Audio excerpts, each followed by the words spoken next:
takdir. Apa boleh buat, ibu bapak kita miskin, tapi jangan putus asa. Saya ingat pesan saya bapak saya dulu.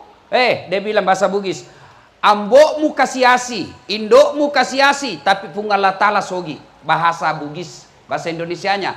Nak, bapakmu miskin, ibumu miskin, tapi bapak Allah Tuhanmu yang maha kaya. Belajar kok, nak, sekolah kok. Kenapa?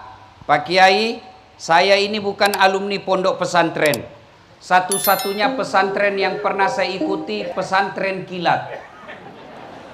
Saya SD sampai SMP di kampung. SMA 4 Makassar. Jurusan fisika. Masuk kuliah, kuliahnya di Sospol. Padahal daftar fakultas kedokteran 3 kali. Tidak lulus. Lulusnya di Sospol. Jurusan ilmu komunikasi. S2 public relation. S3 komunikasi politik. Tapi Allah takdirkan saya jadi ustadz. Ini takdir Allah. Dulu tamat SMA, daftar akabri. Karena ceper, tidak lulus. Teman saya lulus. Sekarang dia sudah 2 bunga. AKBP, Ajun Komisaris Polisi. Dia reserse, pakai baret merah. Saya lulus jadi ustadz pakai baret putih. Tapi alhamdulillah dengan baret putih yang saya pakai ini, saya bisa ceramah di depannya bintang 3. Saya bisa ceramah di depan bintang 1. Brigjen. Dek, tahu Brigjen? 1 bintang. Polisi. Tahu Komisaris Jenderal Polisi? 3 bintang. Saya ceramah di depan beliau. Waktu itu saya kecil. Alhamdulillah sekarang sudah jadi ustadz. Nah, sekarang apa resepnya? 1, utlubul ilma. Belajar, adik. Belajar. Boleh saja orang tua kita miskin, takdir. Apa boleh buat, ibu bapak kita miskin, tapi jangan putus asa. Saya ingat pesan saya bapak saya dulu. Dia bilang bahasa Bugis, ambokmu kasiasi, indokmu kasiasi, tapi pungalah tala sogi. Bahasa Bugis, bahasa Indonesianya. Nak, bapakmu miskin, ibumu miskin, tapi bapak Allah Tuhanmu yang maha kaya. Belajar kok, nak, sekolah kok. Maka saya waktu sekolah, saya cuma minta sama bapak saya beras. Nggak usah pikir yang lain, Pak. Saya punya urusan di Makassar. Beras saja saya minta. Alhamdulillah. Orang dulu lagunya Umi Rama bilang begini. Berakit-rakit dahulu, berenang-renang ke tepian, sakit-sakit dahulu, susah-susah dahulu, lalu kemudian berbahagia. Nah, kalau mondok seperti ini pasti menderita. Makan tempe, sayur kangkung. Sudah makan sayur ngantuk belajar. Tapi ingat, Allah pasti angkat derajatnya. Orang yang punya ilmu pengetahuan, janji Allah dalam Al-Quran, yarfa'illahu alladhina amanu minkum walladhina utul ilma darajat. Allah angkat derajatmu. Mana buktinya? Beliau-beliau nih duduk di depan. Kenapa? Karena punya ilmu. Saya kemana-mana ceramah, meskipun saya terlambat, pasti di depan. Dan Ustaz, tidak dimulai acara kalau Dasat Latif belum datang. Dan hebatnya lagi, coba lihat, kita sama-sama hadir, tapi di depan ada kuenya. Kamu tidak ada. Iya toh, Allah itu baru di dunia, sudah Allah nampakkan perbedaannya. Alhamdulillah.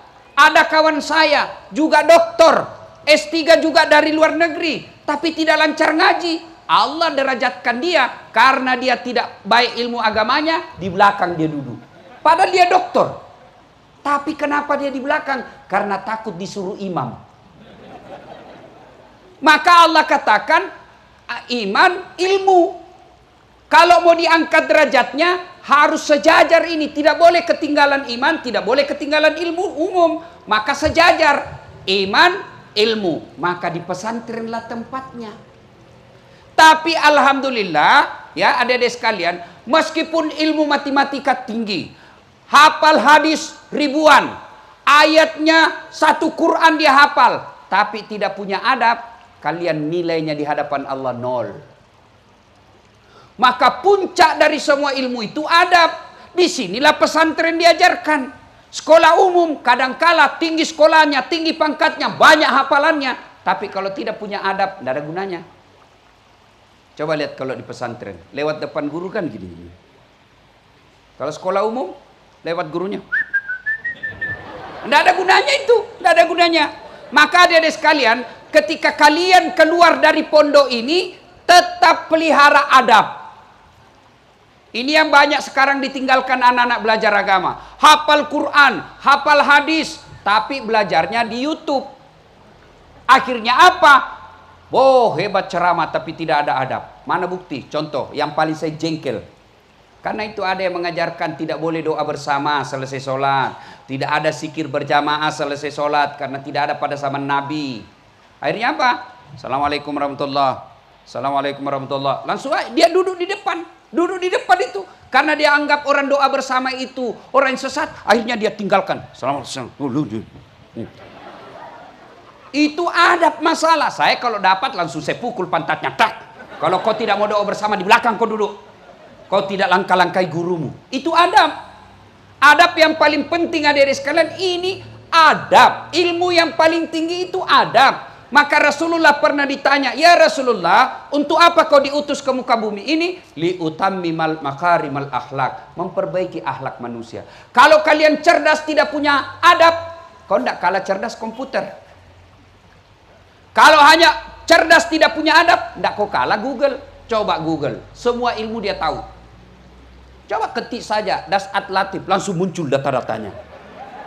Saprudin Kambo, langsung muncul biodatanya. Tapi kau coba ditanya, siapa Dasat Latif? Lebih cerdas itu YouTube dari kita. Tapi apa bedanya kalau anak pondok? Dia punya adab. Tata krama, sopan santun. Ini yang harus kita pelihara. Maka besok kalian jadi ustadz, kalian jadi mubalik, jadi ustazah. Insya Allah ketika kalian berbeda pendapat, hargai pendapatnya orang. Meskipun kamu yakin pendapatnya itu sesat, tidak usah kau maki-maki karena kesesatannya kau tidak tanggung. Saya sering dibully Pak Kiai. Saya sering dibully di Facebook. Apa ini Ustadz As'ad? Ustadz tidak sunnah. Saya bilang, kenapa kau bilang saya tidak sunnah? Buktinya kau tidak pelihara jenggot. Ya mau dia apa kalau tidak mau tumbuh? Gara-gara jenggot dia marah-marah sama saya. Iya kan? Kan macam-macam orang. Adik-adik sekalian, takbir aja kan meletakkan posisi tangan kan beda-beda. Menurut Imam Mazhab, Allahu Akbar, ada yang begini. Allahu Akbar, ada yang begini. Allahu Akbar, ada yang begini. Bahkan ada yang begini. Allahu Akbar. Ada yang begini. Coba ke tanah suci. Ada juga yang Allah. Khusus. Terserah, enggak usah kau maki. Ada juga takbir kayak enggak makan 2 hari. Ada juga begitu. Tapi sudahlah, hargai pendapatnya orang. Barangkali ada juga kitab yang dibaca. Iya toh? Ada juga yang terlalu semangat. Ya, sudah, enggak usah kau maki-maki dia, hargai pendapatnya. Barangkali ada kitab yang dia baca kita tidak tahu. Kalau penasaran begitu saya datangi, saya tanya. Karena saya pernah lihat ada orang takbir begini takbirnya dek. Allahu Akbar. Kayak bikin kacamata. Saya penasaran apa maksudnya ini. Saya pergi tanya, Pak apa itu seperti kacamata? Dia bilang ini nak saya tulis Allah. Oh iya, oh Allah kan? Oh iya. Kalau saya bilang di mana bacanya? Dia bilang nenekku ajar. Saya bilang nenekmu Nabi. Bisa juga saya artikan apa? Allahu Akbar 3-0. Iya kan? Nah kalian besok-besok jadi dai, jadi mubalik, jadi ustazah, jadilah ustazah yang rahmatan lil alamin, khas Islam. Orang katakan yang Islam yang garis tengah, wasatiyah. Ya, jangan menjadi ustadz yang menakut-nakutkan. Cerikit-cerikit neraka aja dibahas. Kau dibanting, dilipat, ditusuk pantatmu, digunting lehermu. Apa dia bilang anak muda? Nggak usah pi masjid bikin takut-takut. Ya kan? 1. Tuntut ilmu pengetahuan. Maka ada belajar dan belajar. Allah janjikan saya angkat derajatmu kalau kau punya ilmu. Itu janji Allah. Yang kedua, kalau kalian mau sukses, birrul walidain. Berbuat baiklah kepada kedua orang tuanya. Adik-adik sekalian, cerita bohong kalau bisa sukses tanpa restu dan ridha dari orang tua. Maka saya yakin hampir di atas 50% yang masuk di pondok ini karena ingin membahagiakan orang tuanya. Iya kan? Iya, Dek? Nah, umumnya kita masuk pondok karena ingin membahagiakan orang tua. Tadinya dia mau sekolah. Kita buka dulu. Oke, sudah masuk waktu. Oh ya, sedikit ya. Nah, karena sudah masuk waktu, insya Allah. Alhamdulillah, terima kasih.